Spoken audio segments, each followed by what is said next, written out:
Previously on Something Who. Welcome to the podcast where we take something old, a Doctor Who story from the original series, compare it with something new, one from the new series, and add something borrowed, though it won't be a sketch this time, to make Something Who.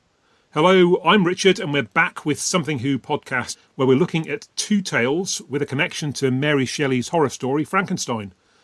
Initially, we'll look at fourth Doctor story, The Brain of Morbius, from the Hinchcliffe and Holmes gothic horror-inspired season 13, shortly to be released on Blu-ray, and later we'll examine 13th Doctor historical outing, The Haunting of Villa Diodati, from series 12.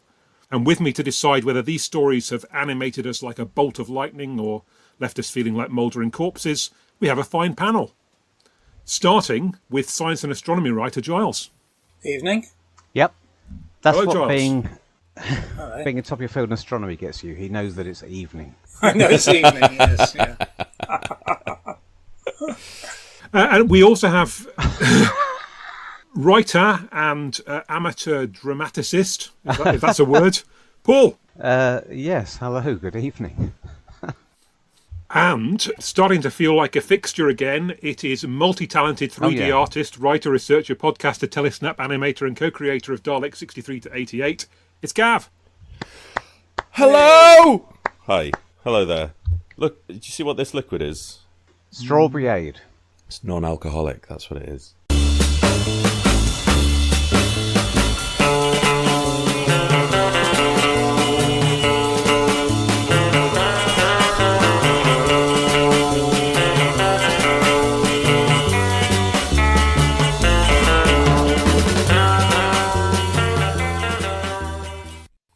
So while we were all having a little break, Yes.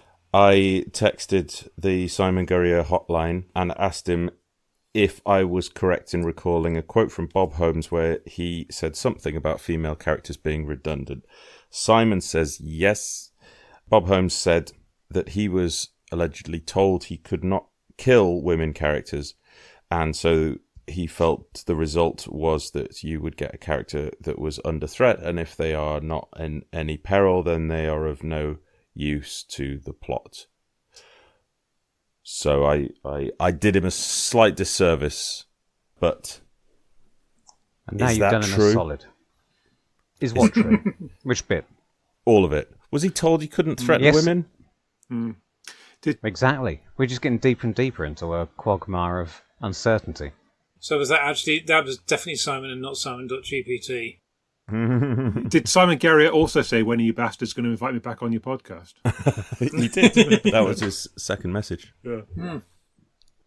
So, moving on, as we are, to The Haunting of Villa Diodati, written by Maxine Alderton, directed by Emma Sullivan, and I was quite pleased when I came up with this pairing a few weeks back, partly because I actually had got a thematic connection and not just some random similar monster or some such thing that people always say that I come up with, but also because I hadn't seen Brain of Morbius in a very long time, and I thought it'd be nice to give that a go. And equally, this one had been a standout for me, Haunting of Villa Diodati, 5 years ago, and I thought it'd be interesting to see it now and see whether that remained the case. And also, my daughter in the last couple of months has taken a shine to the 13th Doctor era and has been watching it in order. And as it so happened, this was the next one in sequence for her to watch. So at some point during our holiday, we sat down together and watched it. This was your holiday in North Korea, correct? Yeah, that's right, yes, yeah, which looks exactly like North Cornwall. Which is why they filmed James Bond there. Yeah.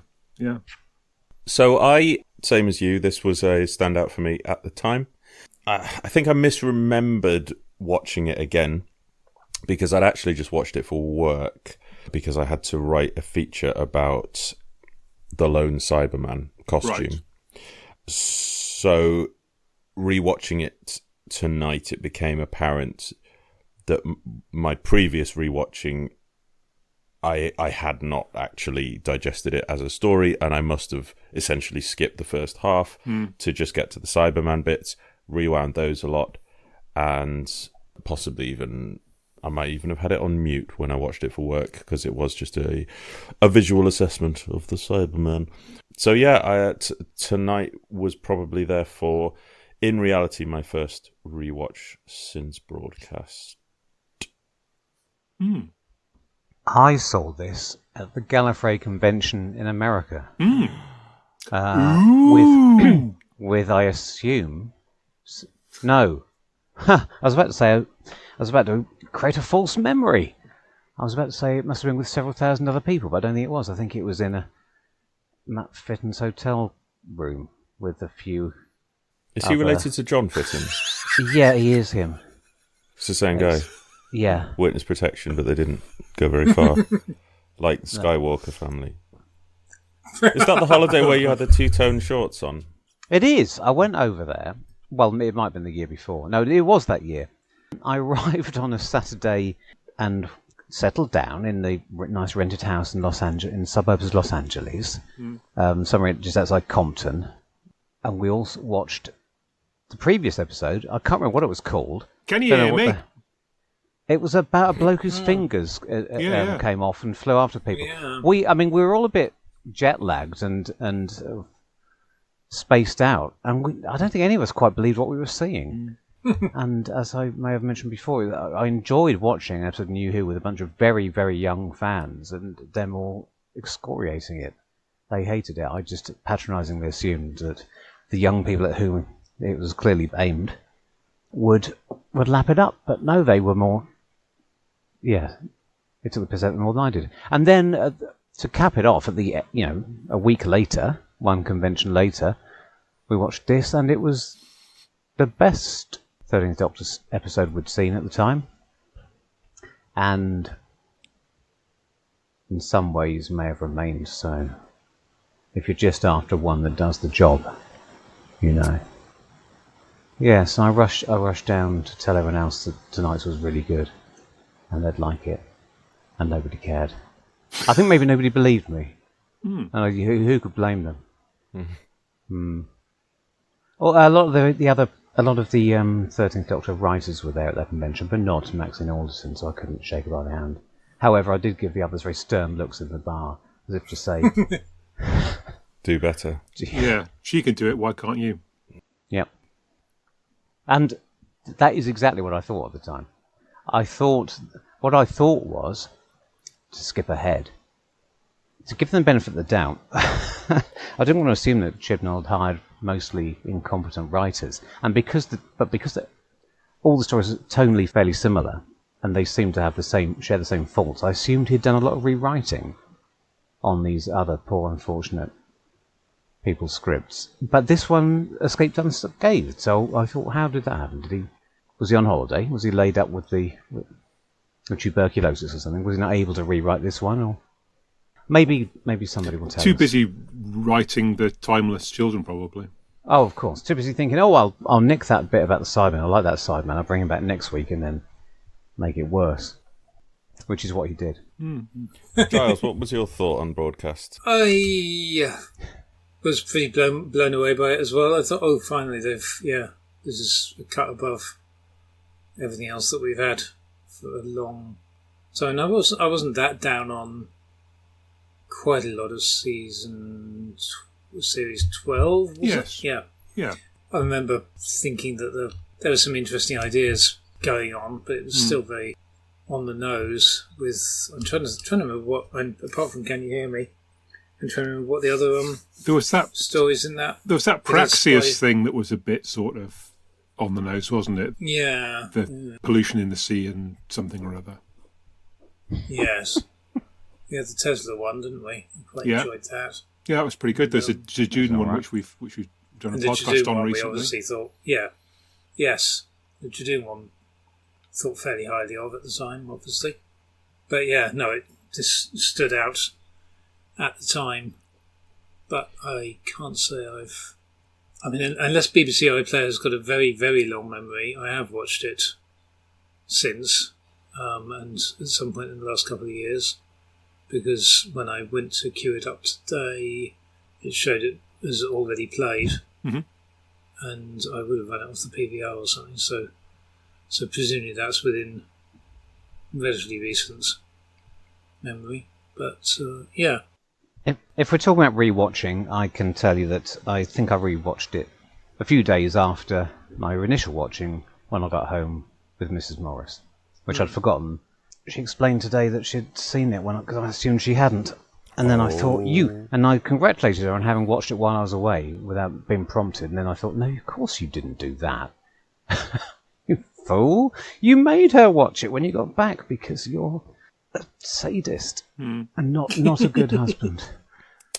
Yeah, I mean, on watching it in the last week, I mean, I still think it's good, and I still think it's the standout probably of that season. But I guess, when you don't have that context around you, I mean, particularly, I suppose, of the previous season when it had seemed quite frustrating, then it doesn't have that differentiation either. But yeah, I mean, I still think it's good. I love the dialogue, the kind of there's definitely quite a burst of energy in the first half, and then it goes more into the sort of horror themes in the second. But yeah, I mean, as I say, still think it's decent. It doesn't quite have the same punch because we're not watching it in that context anymore. Yeah, and it isn't perfect, and I think the only fault it really shares with everything else from that era is that some of the dialogue is a bit bland, and some of the jokes don't land, but they don't really feel like they're from the same pen as the bits that do work, in my opinion. I mean, I hate to pick on him all the time, but what's the other one called that isn't Yaz? Ryan. He is the worst. Yeah. Everything he says is dull or hokey. I mean, God Almighty! There's one point at which he's trying to be profound, and he tells Mary Shelley, as my nan would say, "Don't give up," like it's the most wonderfully sage bit of advice anyone could pass on. And it's not supposed to be funny. It's just that, oh dear. So I was praising Philip Maddock before. Yeah. Yes. But you didn't like him in this one.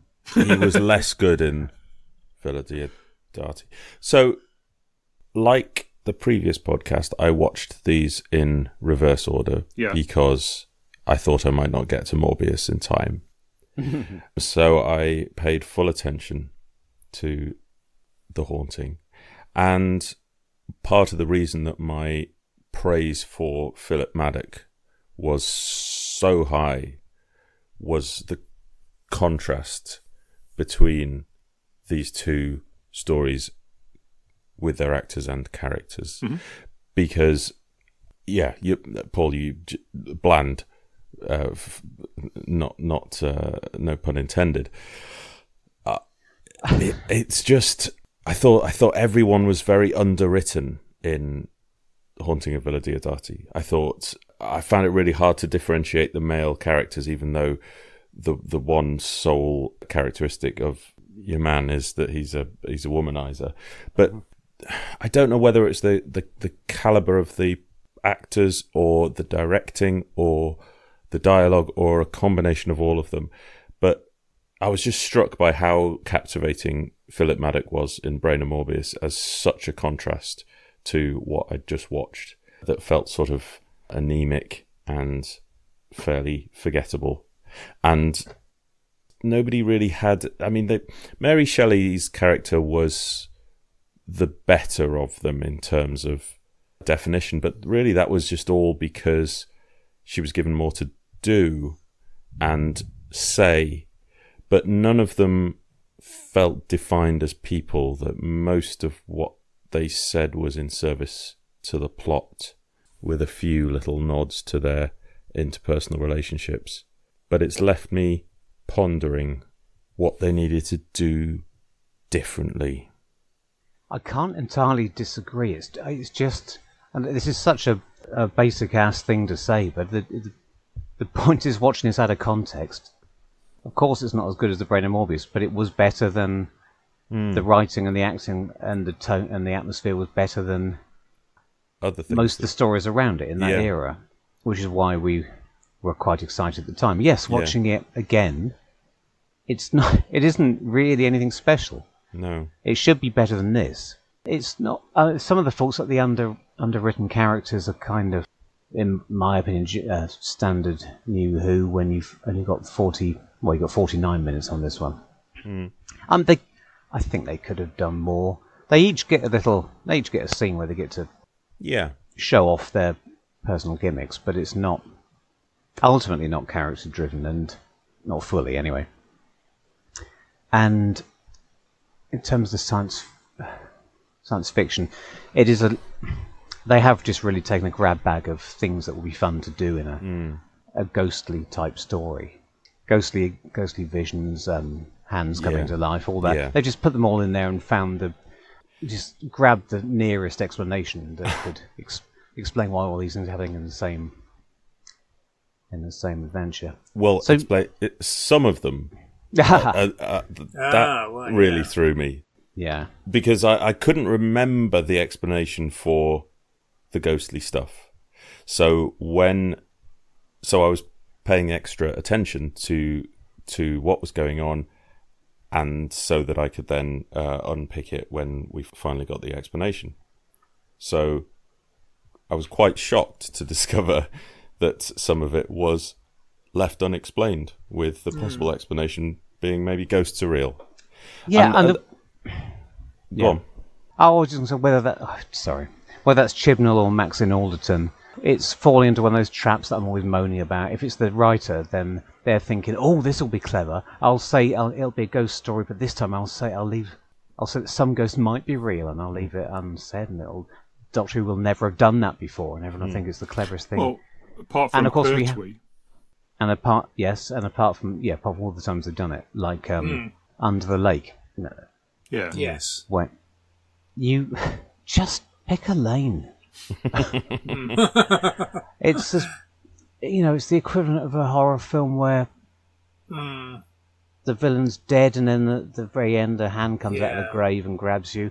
Well, which has never been done well, except the first Friday the 13th.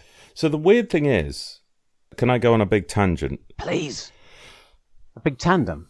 Yes. Again, the goodies. The weird thing is, it's like also a penny farthing. Yeah. So the whole thing is a diagonal, and the person at the back has to be fully strapped in. I watched a film last night, or the night before, called 616 Wilford Lane. And if you like bad movies, I highly recommend it. It's awfully brilliant. I couldn't take my eyes off it. So spoilers for the rest of the film if you're intending to take up my recommendation. But it's about, so they rip off the Paranormal Activity setup, where it's all CCTV or nanny cams of the inside of a house, and you see some spooky stuff going on. You see a murder, then a new family moves in. It gives up on the CCTV thing for 60% of the film. It cuts back to it now and again. It's a really bad CCTV filter done in After Effects or whatever. Sometimes they forget to apply the filter properly, so it comes and goes. It's great. Oh, it's also got two 30-year-old women playing high school-aged daughters. It's great. You've got to watch it. So this dad and two daughters, two 30-year-old high school daughters, move into this house. They start succumbing to supernatural goings-on. And throughout the film, we get some of the paranormal. We see like cupboards opening and closing. Oh well, there's a bit where two characters are in the kitchen, and you see a ghostly figure zoom past in the distance. So there's a lot of miscellaneous spooky stuff going on. Anyway, they sue the realtor who sold them the house, and they say, because you didn't tell us there was ghosts from a big murder, that should have been in the disclosure documents. So they win this court case. They get a load of money. Fade to black. Fade back in. The dad in bed with the quote-unquote daughter.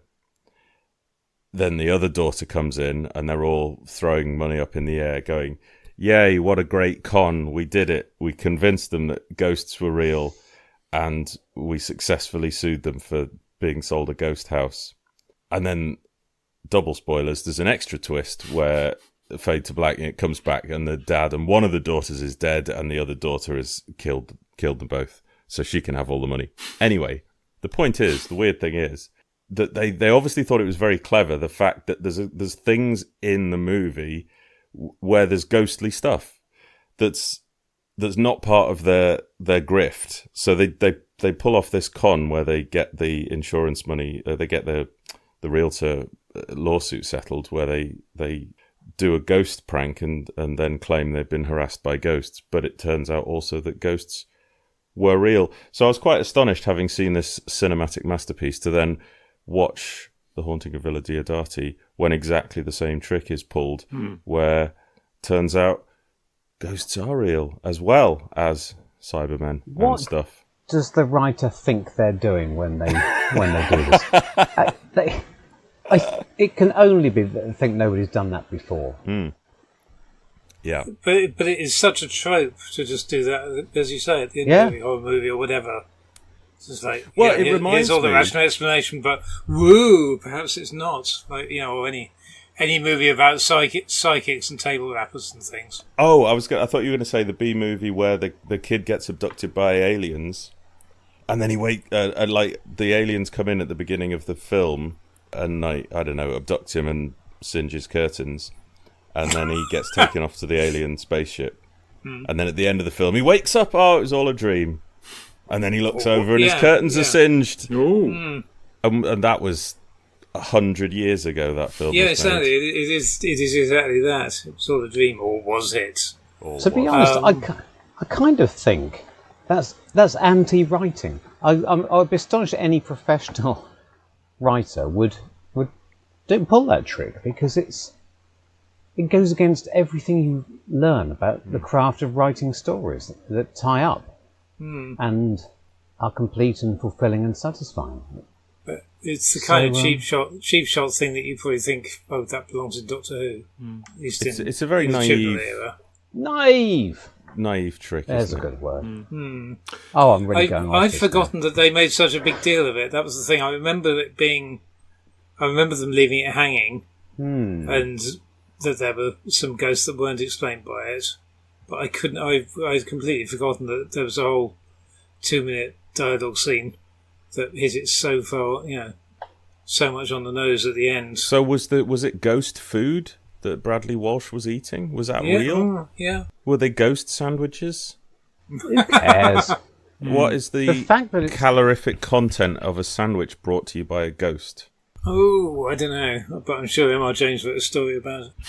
The very, very cynical part of me thinks that perhaps because the different manifestations of ghostly goings-on that we're presented with are all quite from different worlds, perhaps they couldn't find an explanation for that scene, and rather than cut it out, they just decided to...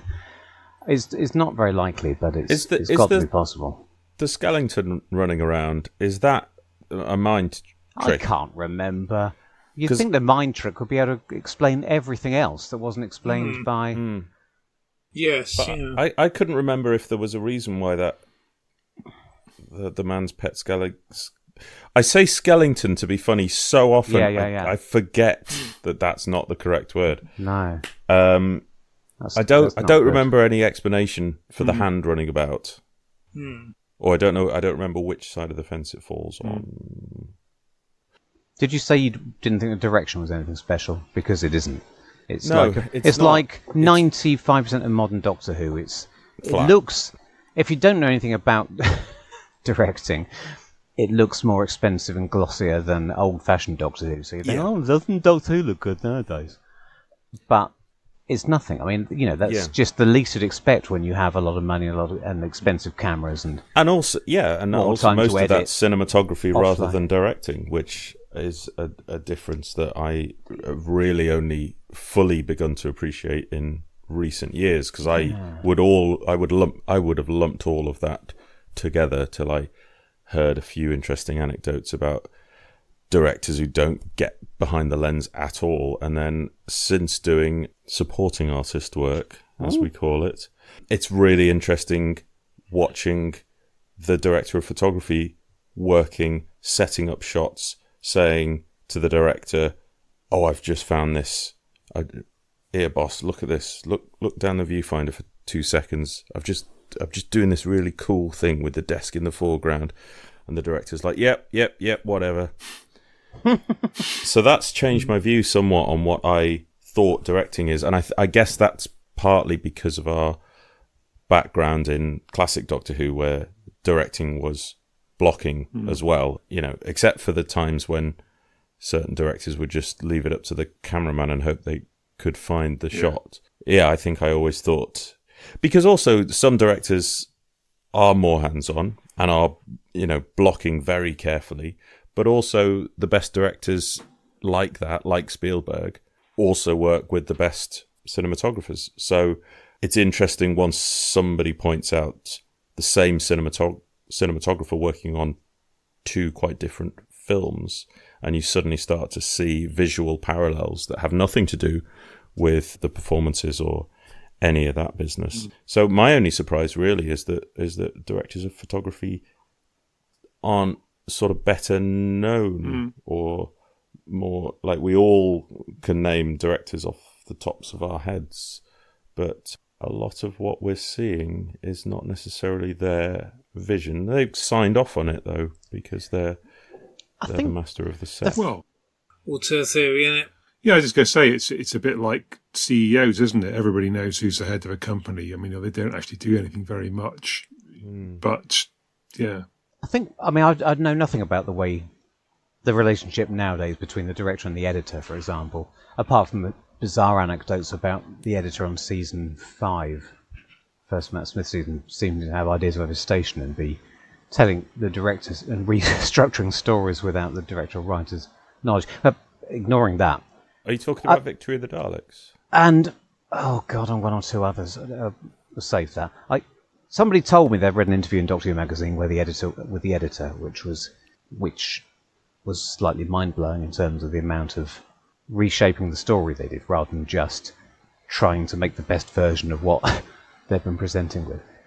But I think that was very rare. But what I was going to say was that the feeling I get, what was so good about the directors in the classic days is that they had to, if they were recording everything as live in a studio, you've got to understand the pacing of the entire piece, all the scenes in order within the entire piece, the ebb and flow of the pacing and the tone.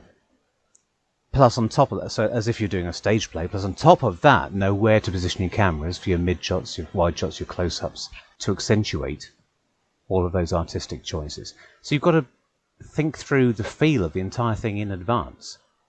Nowadays, it feels like they just film quite a lot of mid-shots and hope that they'll be able to make it flow in the editing room. And then the way it feels to me is that it doesn't actually vary as much tonally or in terms of pace as a classic story in some ways, because there's not as much variation between in terms of the way it's cut between dialogue scenes and action scenes. So the action scenes are never very exciting. The scary scenes are never very scary. The funny scenes aren't really directed to be very funny. It's like they're just collecting material and hoping it'll, which I guess is what a really bad film director would do.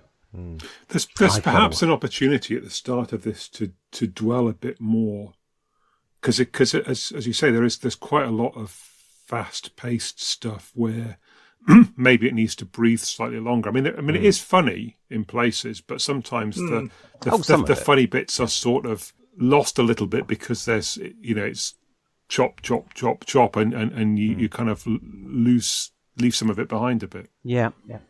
And go on. New Who is never very scary. I'm always saying this, but there's some lovely bits that could be, but you really have to be pin sharp with the cutting if you're going to. There could have been the scariest bit ever when the hand appears on the wall just above and behind whichever 2 of our heroes it is. Remember that bit? The scary hand? Mm-hmm. Really, it's a sort of flash of lightning at that point so that you can't see it until it's not difficult. You could have done that back in the old days. But it's just a bit, it's sort of, that's quite nice. It's a bit half-cocked, half-hearted. Go on, Giles. Never happy. What do you want to tell us? I don't know. Okay, I'm going to have to be in defence of this because it didn't.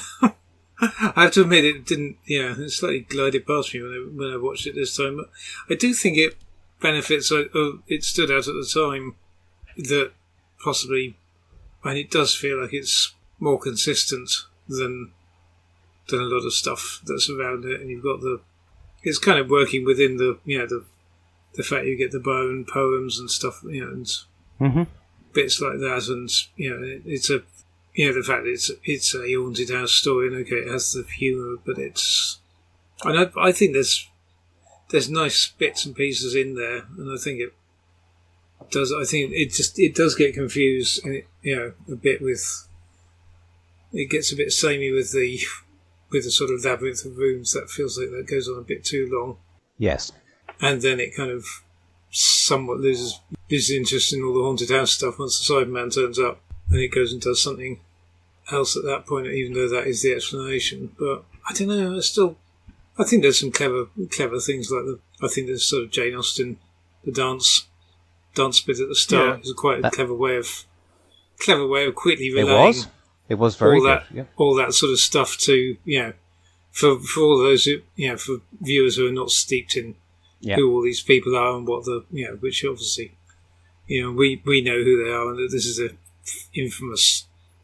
such an infamous event, but there's going to be a large chunk of the audience who won't, and I think that does it in quite a neat little way. And I think this was done before Bridgerton and stuff like that turned up.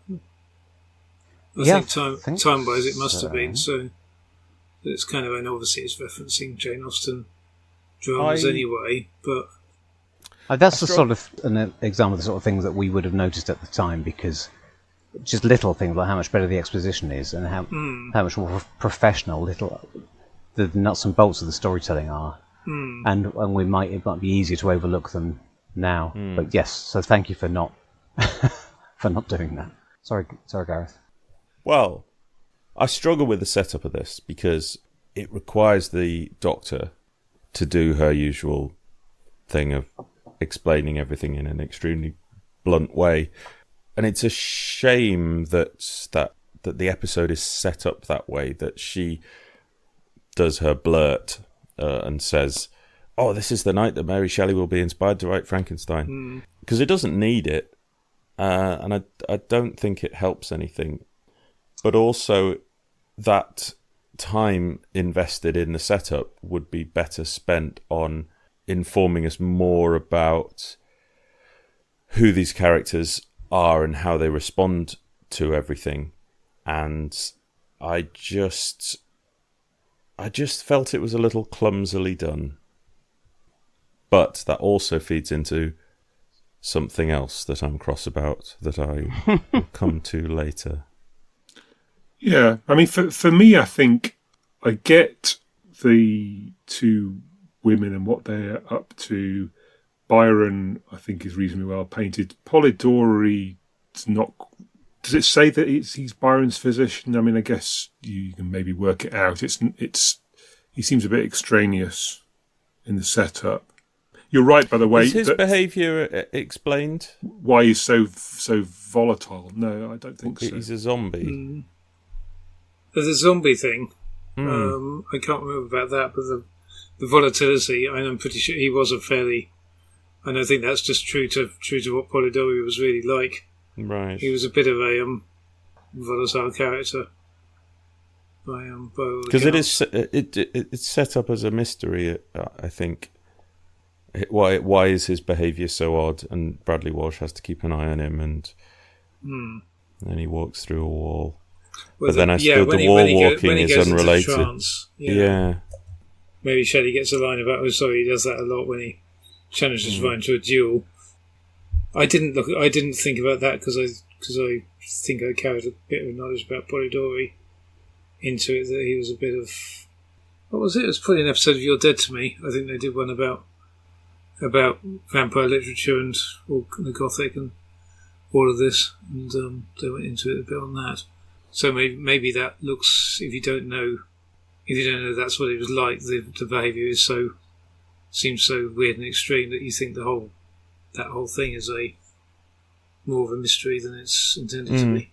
Because we are thrown mystery after mystery Yes. Of you get this weirdness and then that weirdness and then Yes, this weirdness. definitely, yeah. The ghost and then the hand and then the Yeah. and then the house, the Castrovalva house. And as you say, because it starts with the Doctor telling us, well, it's about 5 minutes in, something's wrong here, this isn't supposed to be happening, this is... We're then queued up to expect things that aren't right, whereas...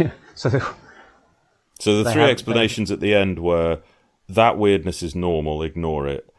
That weirdness was the Cybermen, and that weirdness we can't explain and might be ghosts. Yeah. None of which is particularly satisfying.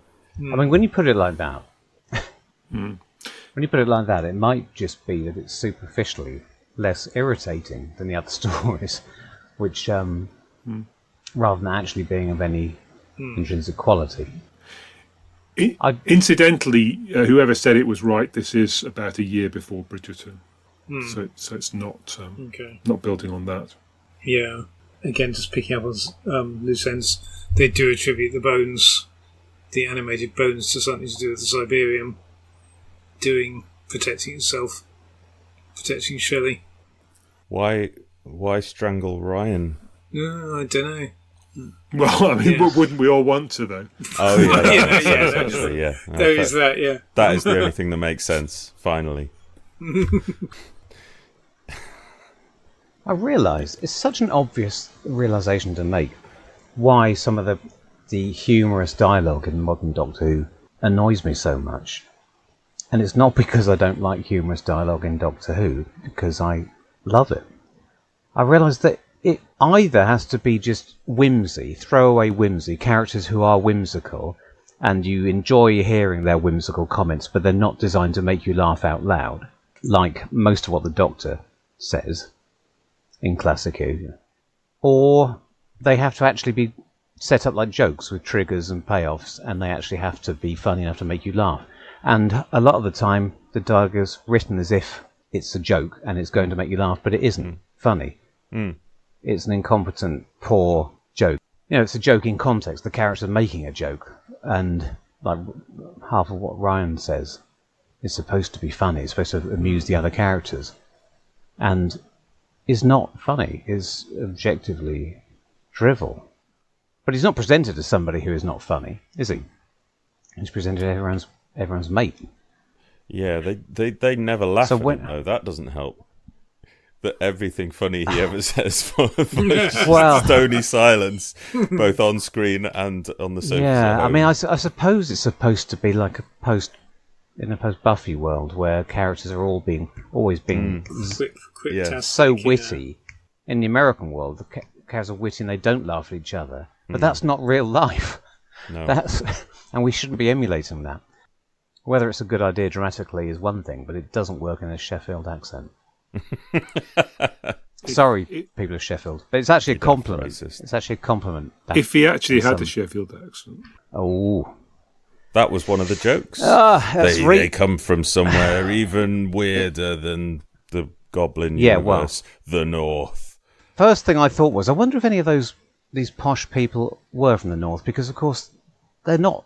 It's not the same. Yeah. Do you mean As the it is actors now. or the historical No, the figures? historical. I mean, they may all be Southerners for all I know. But the point, I'm fairly sure that until recently, you were allowed to be posh or aristocratic and be from the north, and that was not a thing. Yeah. I wonder when that first came. You should know, Richard. If you should have written a dissertation on this. When the idea that the north is in and of itself, is it since the Vikings or? It's or as William I the Conqueror. suspect? Really, when he found the north very harrowing, didn't he? He did, yes. Oh, what a terrible. That show's quite good. Yeah. It was quite a deep cut. Yeah. Very good.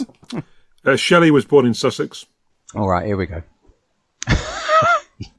Which one? Percy. Right. Which Sussex? Yeah, east. Byron was born in London. Right. Brian. Cockney. Yeah. He should have played it as a Cockney geezer, shouldn't he? Cockney. Yeah. There's a slightly garbled reference to Ada Lovelace, wasn't there, his daughter? Yeah. Well, she was in Spyfall, which added Oh, we'd already seen her. Oh, added slightly to the confusion. Hmm.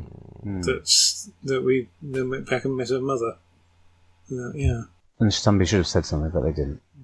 Not as celebrated, I don't think, as her portrayal in the Big Finish Fourth Doctor adventure. It was the Enchantress of Numbers, I think it was called. That's right, yeah. It was that. She's a little bit old, isn't she? I mean, she's supposed to be 18 in this. And she doesn't. Yeah, it's a bit like your 30-year-old. Yes, that's what I was thinking. So hang on, are we still talking about this movie? Yeah. I mean, I suppose perhaps people looked older in the 17, whatever it was, 18 something or others. 1816. Yeah. Tough paper rounds. Yeah. Yeah. Well, she's already had a child. This is her second child. One of them's already died. And she's only 18, so yeah, I guess she's been through a bit. Yes. So, tell us about the Cyberium. What's all that about? Tell us about the Cyberium. You mustn't let him have it. Yeah. It's the opposite of that famous thing in the 1960s, isn't it? Don't let him have it, Mike. Don't let him have it. Oh, because I remember asking the Philip Maddock again. Sorry. question when we did the Fugitive of the Jardine. Yes, yeah. That there was a open-ended thing about a thing sent back through time to kill the Cybermen, and I think that we established that that's what this Cyberium is. It's the knowledge of the cyber armies of the future, taken from the Cybermen and sent back in time. Do we end up finding out who did that, or does it not matter? What's his face? The guy who wasn't actually Irish. No. Rose Shanna? No, yeah. No. The one who sacrificed himself in the God end. help us, Ko Sharma, son. Yeah. What did I dredge that from? Dredge that one up from? Yeah. So it plops back into a lake in 1816, looking like a glob of mercury. Yeah. Your man fishes it out. Yeah. It goes up into his arm, into his brain. He goes on holiday, sits in the basement, turns the house inside out because he's worried there's a Cyberman coming from the future. Mm-hmm. It's as simple as that. But also there's real ghosts that are unrelated to the goings-on. Yeah, I mean, it's... Yeah. All right. But she gives it to him because it's important that Shelley doesn't die. Sorry, go on, Paul. Oh, well, I don't know. It's just modern New Who, isn't it? It's just... They're always overcomplicated and underwhelming at the end, and they try and hand-wave it away, how overcomplicated and unnecessarily so the plots are, by making them fast and funny, allegedly. And it just makes you long for some season 13 good old pastiching of taking a particular thing, a big strong idea that everyone understands, and doing it, giving it a little Doctor Who spin. And this could have been one of them, because it's Frankenstein again. So, and there are so many twists you could create on that story that would be semi-original, certainly to a mainstream audience, but not weaken the fundamental strength of the original idea. And this doesn't, does it? It doesn't appear to start from the basis of... I mean, yes, all right, starting from the basis of what could have happened that inspired Mary Shelley to write Frankenstein could lead down some rather desperate avenues, but still, this doesn't feel like it started from somewhere, a place of clarity. A place where they were progressing forward to a tightly focused conclusion. Yeah, because fundamentally it's not about Frankenstein in any way, shape or form, except for the fact that a thing turns up that is a bit like a Frankenstein monster. And then they ruin that by having, if they didn't make reference to that at all, they could get away with it, because as soon as Mary Shelley comments on it, it lampshades the fact that it's not quite right. Are you made up of all sorts of different creatures? All sorts of different humans? No, I'm not. Does it look like I am? No, I'm not. I'm just one. It was me. So that ruins it. That ruins it. So the only concession to that... So I will say I love Ashad, the Lone Cyberman, design, execution, audio, dialogue. I'm glad you visual, reminded me of that. Everything about it. And he is the best thing. The costume is terrific. And I wish we'd seen the intact version of that Cyberman helmet, because I think that's my favourite Cyberman helmet design of the new series, and we only ever see it on him broken open. But I also love the fact that he's different bits of Cybermen, which is the only way in which the Frankenstein's monster element comes into play. He's got a Mondasian arm, left arm. Yeah. So, I see. So I was about to say, is that just a visual thing and it's never referred to in the dialogue? But I suppose that's what Mary Shelley is supposed to mean. I guess so, because he's got mismatching arms. That's apparently noticeable enough for her to deduce. Does he even... I mean, I must admit, I wasn't entirely paying attention as usual. Does he refer to anything remotely along those lines, like he's had a... Is he older than other Cybermen and he's been repaired a lot? And no, because the only summary we get of him as a being is the Doctor says he looks unfinished. Like the conversion is unfinished, which I guess is to excuse his amount of emotion. Right. But that doesn't account for the fact that he's built from different bits and bobs. Some of it's... He's got Cybus parts, he's got Mondasian parts, he's got a new helmet we've never seen, he's got a bit of Nightmare in Silver costume. So that's another one of those instances where the designer came up with some interesting ideas that... He's got possibly Earthshock legs. Like the Hemivores or whatever, are more interesting than what the script was implying. Or indeed the Ice Warriors. Yes. So why is he a modern Prometheus? I mean, he's not bringing to remind us fire, is he? That it's related to Frankenstein, because that is the subtitle of the book. Well, indeed, but it doesn't. I mean, I guess the point about the monster in Frankenstein is it comes back to life, and that's why it's a modern Prometheus. But in this case, there's no evidence. I don't know the story of Prometheus. Nick's fire from the gods, doesn't he? Nick's fire from the gods. So I know. I've seen the Ridley Scott version. I don't know if it's based on the original. In some text. versions of the myth, Prometheus is also credited with the creation of humanity from clay. Right. I imagine that's the bit yes. he was getting at. So it's Baron Frankenstein who is the modern Prometheus, and not Frankenstein's monster. Yes, as people are always telling each other in the pub. Actually, it was. So her standing looking at the monster saying, you're like a modern Prometheus, is bullshit. Is the worst possible attempt to connect it to the writing of that book, and the most ill-informed. I assume that's where Prometheus, the alien thing, comes in, but the engineers are supposed to be... Yeah. Did you? Apologies if you just said that. No. Right. Ugh. So it's a good enough time to talk about the thing that really frustrates me. Go on then. So it's not a new trick in Doctor Who to suggest, like H.G. Wells sees a weird thing in Loch Ness whilst on a time-travelling misadventure with some things called Morlocks and goes on to write War of the Worlds. It's an old trope, that's fine. I think a particularly direct comparison would be with The Unquiet Dead, simply because it's a new series thing and similar era author. Well, no, it's not similar, but within a few decades. But the Dickens thing, Dickens was prolific, and he's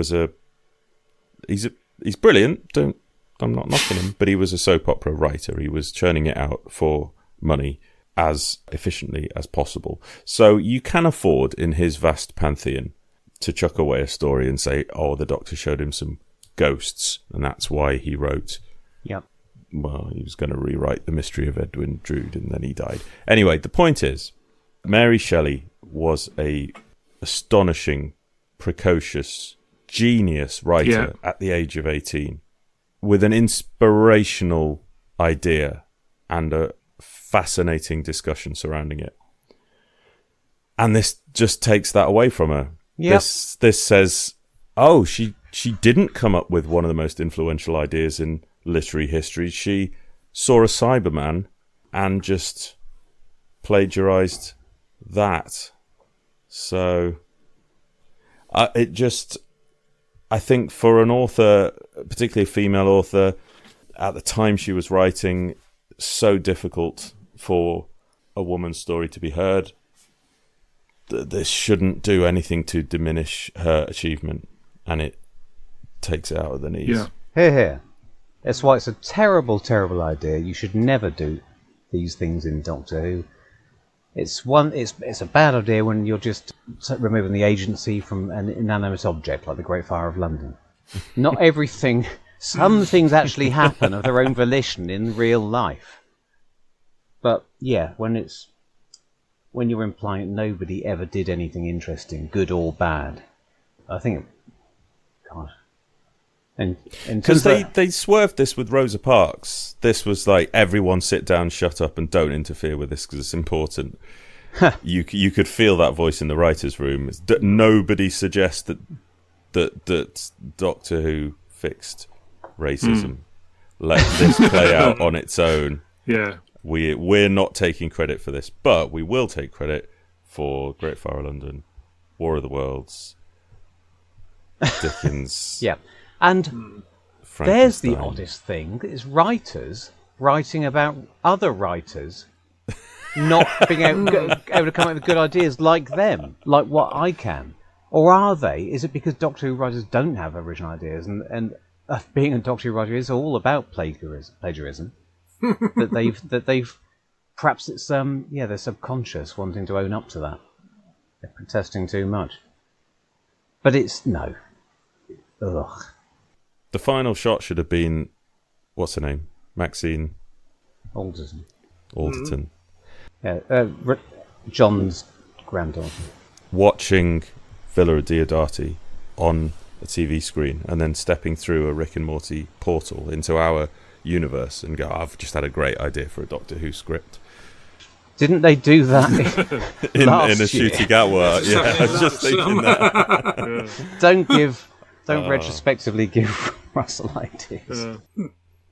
Yes, no, you're right. I mean, this is about the most egregious as it can get. The precocious genius daughter of a renowned feminist.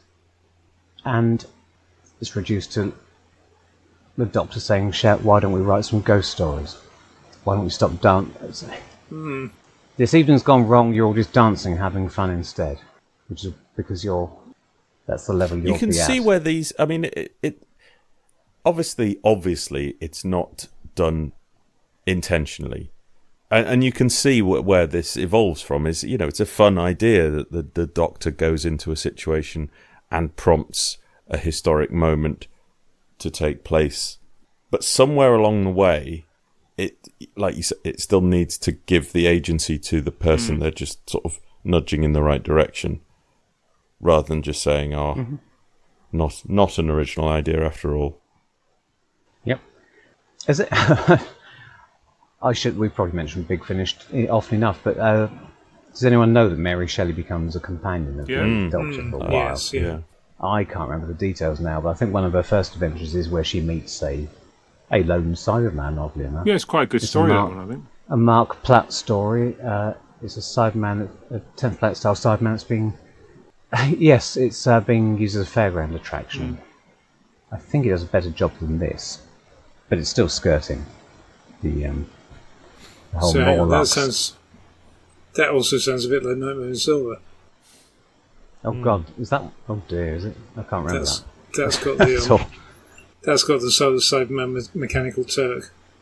Yeah. In the fun fair. Seriously, the Mechanical Turk. Yeah. Oh, that is exactly what the. Well, I don't think they call it that, but you get the reference. Well, it's called the Silver Turk, the Big Finish one. Yeah, because I can't remember now if they tried to fit a Mary Shelley literary oeuvre reference into every one of her stories or not, if it was just the first couple.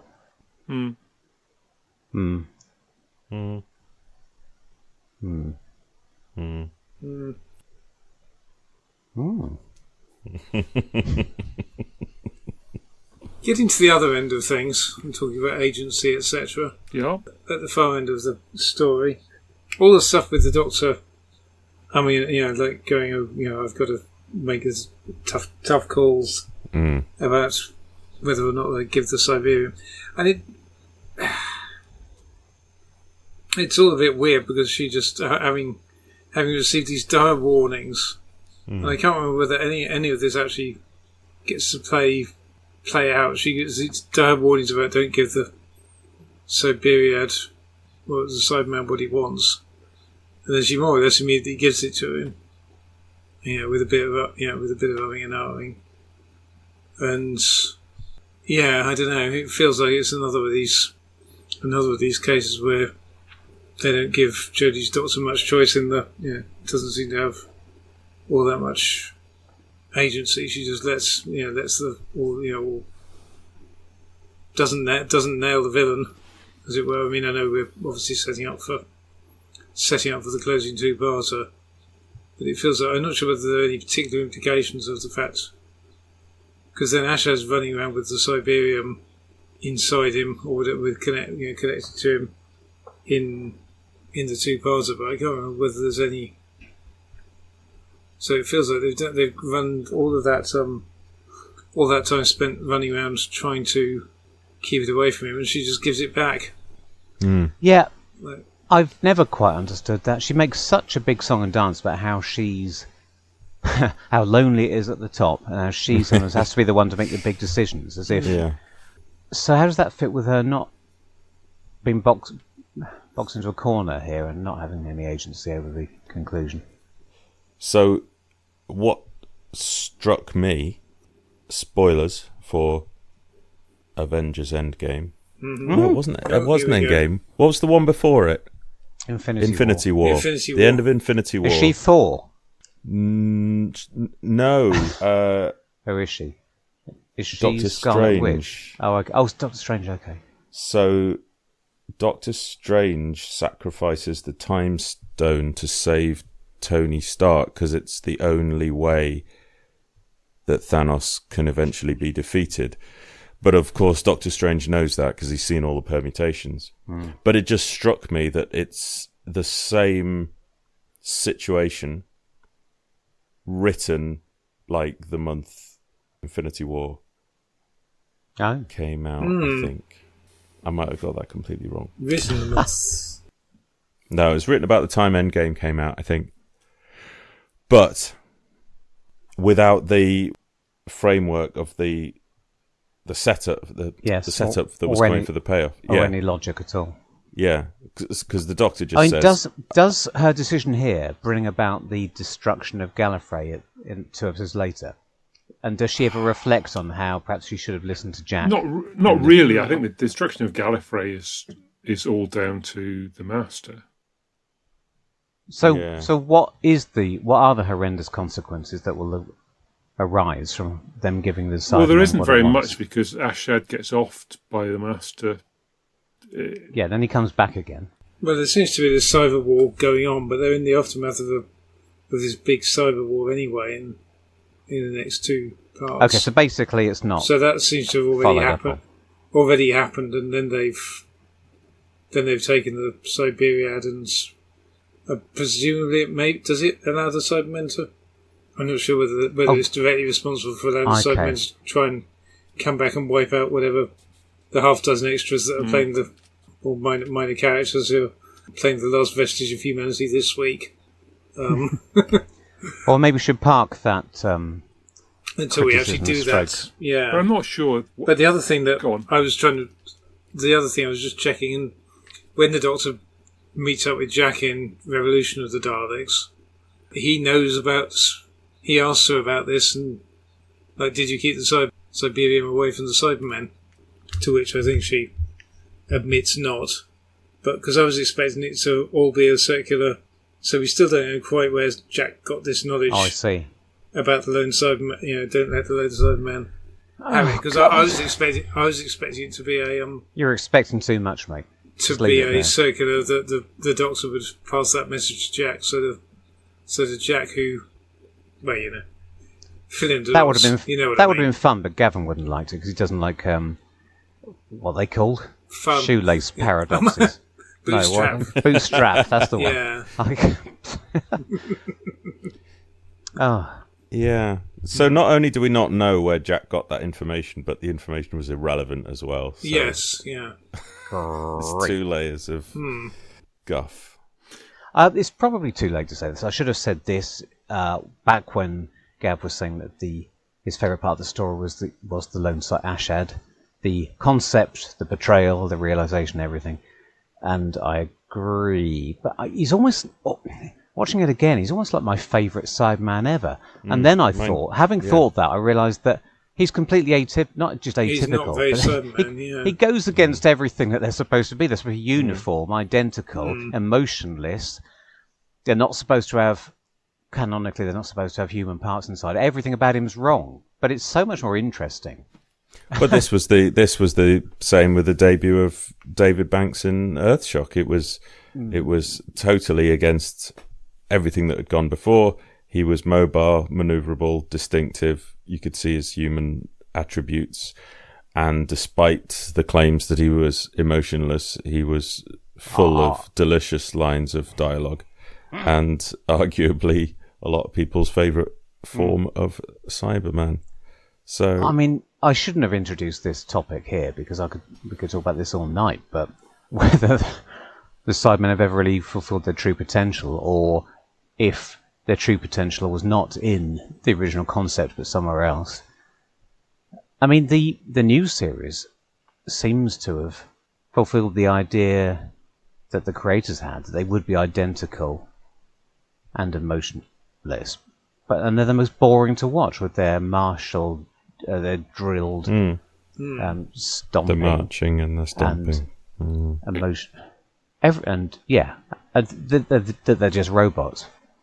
It made me realise that I was always confused from childhood. I think I always thought that there were human bits inside a Cyberman. I never thought that they were entirely mechanical, and that was obviously a misunderstanding because it's there in the description. Their sort of boilerplate description. They replaced their organic parts one by one until there was nothing left. Well, except the brain, I think. Well, even there, was that supposed to always be in there? Is that? I think so. Yeah. So when Russell did them that way, okay. I mean, aren't their brains replaced with computers in that, Jerry Davis?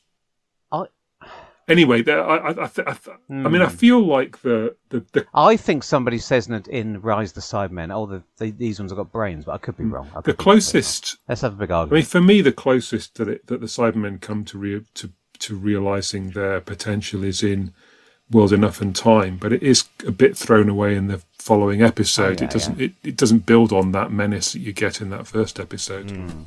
Yeah, but.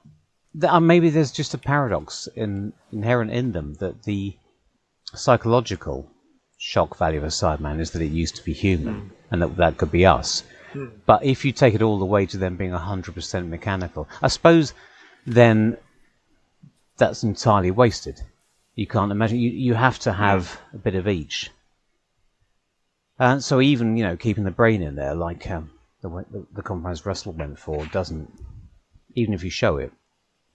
It's interesting, a robot with a human brain, but it isn't personally what I thought of as the Cybermen. And this is where I lose people, because I always say that the Borg were my favourite version of Cybermen, because they have they look individual, but they're also absolutely, undeniably part of a hive mind and part of a collective and not individual. So they get, you've got the best of both worlds. Oh my God, no pun intended. Incidentally, going back to the point a few minutes ago, the Gallifrey's already destroyed at the end of Spyfall. Oh yes. So there's no consequence there in terms of the Cyberian. Weird. I just happened to have rewatched The 10th Planet this week. Oh yeah. Because I was listening to Toby's Happy Times and Places, and that inspired me to go back and give it another watch. And I do love how inadvertently individual the Cybermen are in that, because all their faces are stretched slightly differently, the cloth faces, so you can always tell which one is which. But in episode 3, where they're ambushed with their own weapons out in the snow, it's remarkable stuff where they're all just sort of panicking and looking left and right, and as a couple of them die, one of them legs it out of shot, and it's just so far removed from what we then think of as the Cybermen in the 60s. And how are they written? Because they've got names. Yes. But do they say in the 10th Planet that they're all identical? and they'd have no individuality. And No. or is that a later development? No, they just talk about having their emotions removed. So does that leave you with no personality? Is all of personality based on emotion? Well, this is it. I mean, I would argue that desire is an emotion. Therefore, if you have I desire a well-prepared meal. lost all your emotions, what is your motivation to do anything? Aha. Why would you have any desire to conquer or kill or? They don't have the anger that fuels the Daleks. Yeah, you don't have It's, any. it's survival. Yeah, but It's in the 10th planet, I suppose. but isn't that a desire to survive? Yeah. If you've got no emotion, are you not basically Yeah. just depressed and just give up on life and just sit? Yep. Sit there with Because the upside down planet. What waiting is for it your to blow up. motivation to do anything if you don't have a feeling towards it? But then I suppose bacteria probably don't feel much, but they're still programmed to survive. Sometimes they want to kill all organic life. Sometimes they just want to. Sometimes want to convert it. They never. Sometimes they're on the back foot and forced to be all about survival. Well, in the 10th planet, they're going to save all of humanity. They just say, we'll take you to Mondas. We're going to take you to Mondas, knock your emotions out. You'll have a lovely time. Do they avoid cliched villain dialogue? Do they think they're the heroes of their own story? Or a bit of each? They're very businesslike about the whole thing. There's a particularly nice scene in the 10th What planet do you mean? where he's going around trying to get all of the national insurance numbers of all of the Yes. people in the base. And they're talking back to him, and he answers their questions, but then keeps asking their names, and they're a fascinating portrayal. And that's almost completely goes just what Forster is later in the moon base, doesn't it? Yeah, They are just space gangsters, yeah. silent space gangsters. And they've never been consistent in the way they're portrayed, the way they're written, or the way they look. So it's astonishing that they've endured and that anyone gave a shit enough. Yeah, and especially disappearing for 7 years at a time, I mean... Maybe that's why If they they- work, because you can retool them in weird directions relatively easily. Because they became virtually robots, didn't they? In, as you say, in the new series. Close to it in Invasion. Yeah, they've only got like 3 lines of dialogue in the Invasion. Yeah. And I mean, one of the things I liked about Ashhead, there were so many things to like, and I didn't really notice all the subtleties of his costume. But I just like the fact that he was wearing a slightly baggy boiler suit, and that took me back to the 80s ones, which I thought, that's better. Why? Like, I don't want them to look like Cylons or Or Iron Man. Iron Man. Oh, yes, and... Have we got much more to say about this story? Thematically, Yeah. we've sort of pointed out that they did Mary Shelley and her friends dirty by reducing it to just an evening of writing horror stories, when in fact they were all born out of philosophical ideas. They were talking about what it means to be human, and that's where they then span off into their what kind of fantasies that inspired. And so their discussions of what it means to be human could have tied in more precisely with the Sidemen dilemma and Ashad as a character, because he's the best character, individual Sideman we've ever seen. And you thought you were getting a moment of that when she tries to speak to his humanity. Yeah. Although I do like it turning on a sixpence, but it is also, as you say, a wasted opportunity. Yes, it is a wasted opportunity. We won't give that again. What a load of old rubbish, wasn't it?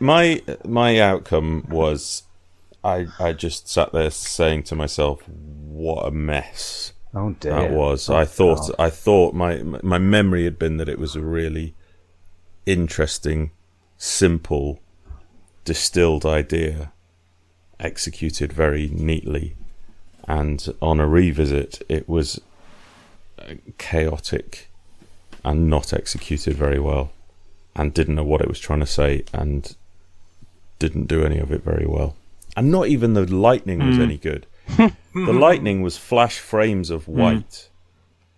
I can't believe the lightning in Brain of Morbius was better than this, where they actually had a flash on set. I mean, how hard is that to do? But to have a flash frame of white and say that's lightning, and so all the so you're just ramping up the brightness and contrast on everything in that shot. So the characters remain harshly lit from one side, and all their dark shadows just go grey for a second, and then they... And even in Brain of Morbius, it had a gap between the lightning and the thunder sound, which we've regressed back to a simpler time where you just get both simultaneously. This has all gone a bit corridor crew. That's what... Go on. I was referencing a YouTube channel. I thought Gav might have heard of it. I have. Oh, good. I mean, I quite enjoyed it, but... Running through corridors, but crew, I'm... title of our next podcast. But I'm frustrated by the... getting the Prometheus thing wrong, now that we've looked into that. Yes. I mean, I didn't like it as an on-the-nose reference before you pointed out. It was completely missed the mark as well. It reminded me of the bit in Fires of Pompeii, where he invents the word volcano. Which I just... It's an unnecessary bullseye. I think it's because the whole Frankenstein thing, it was inspired by like electrical experiments and galvanic stuff that was going on at the time, and that's why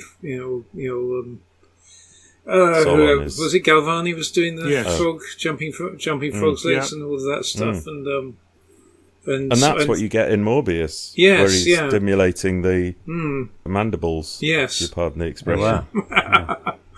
From titivating the fronds last time to stimulating the mandibles this time. There's more you could have done with it. Yeah, I mean, I guess if you hadn't got bogged down into too much. Yeah, I guess I'm also feeling less enthusiastic about the links here as well. In that, I mean, there's a kind of link in that, one is an adaptation of Frankenstein, the other one's talking about it, but it is a pretty tenuous link, and there's not much that's connecting the two. Well, Doctor and companions arrive on a doorstep in a thunderstorm, drenched in rain. You see, I was disappointed from the outset because I was hoping they were going to, rewatching it earlier, I was hoping they were going to do the same, have the same line about could we have a cup of water? Yeah. That would have required some wit. Oh, I've tipped over the edge. Yeah. Yeah, still as my gran would have said. Yes, I mean, we don't actually refer to the Morbius doctors in this episode. It's a couple further on where it happens. But I suppose there is that sort of link between seasons. They both got stairs. Nice. Yeah. Both of them go down into the basement where a weird thing is happening. Or weird things happening in the basement. Yeah. And according to badly executed lightning, one of the things that I consulted, both stories explore the consequences of trying to defy death. True. There's a spaceship nearby. In both of them. One is in the clouds and you never see it. And the other one is, I think, a model reused from Carnival of Monsters, but I didn't get time to check. Crashed on Khan. Possibly borderline, both involve escaping war criminals. Oh, yeah, all right. Or criminals. Yeah. Although has Ashett actually had a badass reputation in the future already, or... I remember being very disappointed he went out like a bitch in 2 episodes later. And then he gets shrunk, doesn't he? He gets shrunk to tiny. And then Chibnall realised he made a mistake and brought him back again with no explanation. As a clone. Oh God, he did, didn't he? Right. No, there was no explanation. He said he cloned him. No, he didn't. Yeah. He did! He dreamt it. There was no explanation at all. It's just like the master all over again. The doctor said, "So you escaped from Zereth." Escaped from Zereth. God, I completely forgotten about that, though. Cloned all his arms and leg clothing, and cloned his broken helmet in exactly the same way. That's how cloning works, That's how isn't cloning it? works. Yes. Absolutely. Yep, we've all seen Invisible Enemy. I feel like I've had an interesting discussion with you. I mean, it's a shame that perhaps my enthusiasm for this second story has not, remained intact. Survived. Yeah. Well, But yeah, I mean, I still think it's still probably one I'll watch again. But I think it was more. But you haven't seen Brain of Morbius for 40 years, and you're going to watch The Haunting of Villa Diodati is already on your calendar. No, I mean that's a lie. I'll probably never watch it again. On the basis that I'm nearly 58. Oh my God, I was. You could just leave it as a choice you're going to make, rather than the fact. What a turn! Both stories are about attempts to defy death. Yeah. Has anyone ever done a Cyberman story where, as a 80s slasher film, where either in a single building or I don't know, in a camp by a lake or something, a Cyberman is killing people one by one to convert them? It's not the best idea ever, but if it's not been done, I'm having it ready for the day that. There's or maybe it needs a bit. No, he just needs a bit from each of them. So eventually, never mind. I'll take this. No, I like it. You got to have the team. So it's alien format picked off one by one, but the twist is they all come back. The at Nick the end. Briggs thing. What was it? One of his early big finishes with Paul McGann. Sword of Orion. I mean, it's a bit like that. It's not exactly like that. Is it? I can't. Oh right, okay. I suppose it would be. I can't remember anything about Sword of Orion. I mean, the people get picked off, I think. Okay. But not in the way you describe so much. Right. Okay. If you set it in like an old abandoned factory or an oil rig or something like that, you could have it so that the Cyberman is cannibalizing all the industrial parts. So when the gang are reconvened at the end, they're all like cyberpunk Cybermen, a mishmash of pipes and bits. A bit like the Borg, I like, but also with an extra dimension. That is. Well, no, the Borg. Well, the Borg were never fully realised because they should have had stuff from all different civilizations, and they never had quite had the budget. They should have been, winning tennis championships.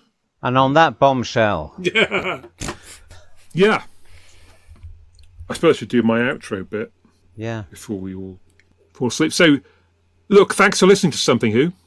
If you've enjoyed this episode, please subscribe, rate, and review our podcast. I mean, who knows how you actually do that, but it's the thing we seem to have to say. Check out our feed. There's loads of other episodes for you to listen to if you haven't come across them yet while you're waiting for the next one. If you like Something Who, please tell your friends, your family, your colleagues, your neighbours, and even that guy who looks a bit cobbled together from a variety of sources. But if you hate us, don't tell a soul. We're aiming to make Something Who about once a month. It's just a fun thing we do, though, in our spare time, so be patient with us if it takes us a bit longer. But we hope to be back soon with more thoughts on Doctor Who, old and new. And thanks all for your company and for your discussion this evening. It's been very enjoyable. Thank you. And good night.